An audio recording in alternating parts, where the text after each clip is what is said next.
Taxes about $12,000. Annual home insurance about $1,500, let's say.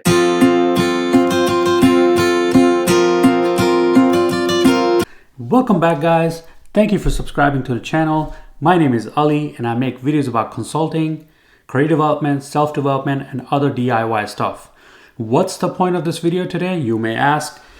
So today I wanted to talk about what is closing disclosure and kind of break that down for the people who are going through the refinancing process, home buying process, or even new construction process, etc. We all come down to a point where you come to a closing date to sign your documents. So before you get to the closing date, about 3 days in advance, your lender sends you some documents via email, and those are called closing disclosures.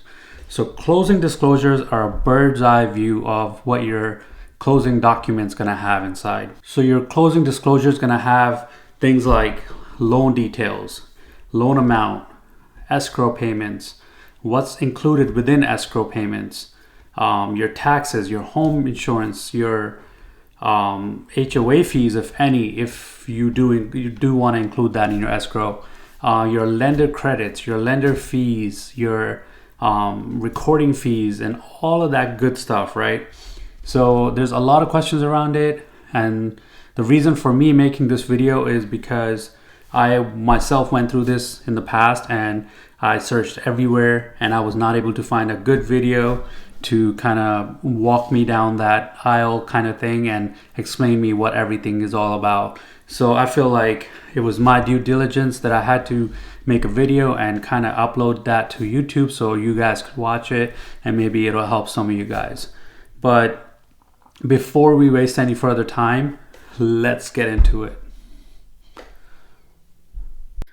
Welcome back, guys. So right now you're looking at the closing disclosure, which is most likely sent to you by email to have a look at before your closing date. Now on top you got the closing information, you got the date issued, closing date, then you got the property information, borrower, that's you, loan term, product, loan type, and loan ID. You just want to glance over that information to make sure everything's showing there correctly, spelling mistakes and everything in your name or your address there. You want to make sure the loan term is for the right terms and the loan type, and just confirm your loan ID number. Now the second thing you're going to look at is the loan terms on the bottom. So the biggest thing over here, the most important thing, is the loan amount. Now this should have either increased a little bit, depends on what you're doing with your escrow, that amount could increase. Now the second thing is interest rate. This is what you agreed upon with your lender. Then you got the monthly principal and interest. Now monthly principal is going to go towards your loan amount, which is your house, and then the interest gets added on over the years and in your monthly payment. So that's the combined number that you're seeing there. And then you're going to go down to prepayment penalty. Make sure that's set to no. If it says yes, then you have to pay a prepayment penalty if you do pay your house off early. Projected payments.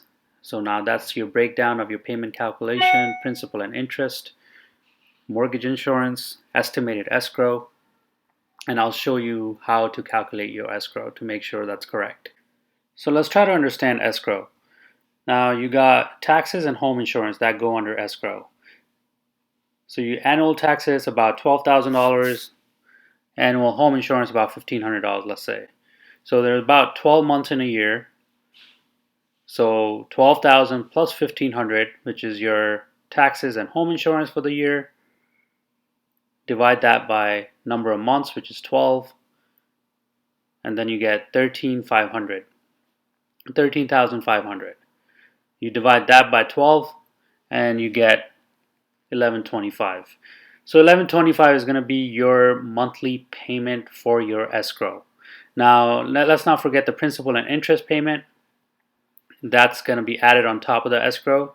So each month for your payment will be a sum of your principal, interest, plus escrow. So in this case, 1125. So once you add that up, that's going to be your total monthly cost. Hopefully that helps you guys, and let's jump back into the video. So we were talking about the projected payments, and then you got the estimated total monthly payment from those, which is going to add up to that number. And then you got the estimated taxes and insurance assessment. So you want to make sure your property taxes and your home and insurance taxes are in escrow, if not your HOA. And those are your closing costs. So those closing costs, you could question your lender to why they're either high or low. And then cash to close. So cash to close is what you're going to bring to the table at the time of closing. Over here you got the closing cost details, which is going to break down into your origination charges, your services, your so on and so forth. And that's going to show you the total loan amount and everything as well. And then you got your other costs, which is like your taxes, the government taxes, the prepaid stuff, and it also talks about your initial escrow payment at closing and other charges of like HOA and stuff. Not everybody's gonna have HOA. If you're not tying those HOA payments into your escrow, then you shouldn't see any HOA stuff there, because HOA mostly people pay by themselves at the beginning of the year if you have any HOA. Okay, and then you got calculating cash to close. So over here you just want to make sure everything's reflecting correctly as what you've seen in the loan details above. So your cash to close is what you're going to bring to the table on the day of closing. So you want to make sure that's correct and you have that amount. So most likely they have you wire it one day in advance before you get to the closing date. So.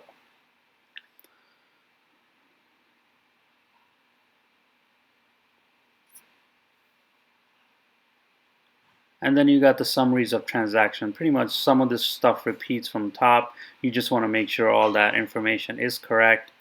And over here you should see your other credits. You should see the rebate credit that you're getting, and then you should see the seller credit on the right side.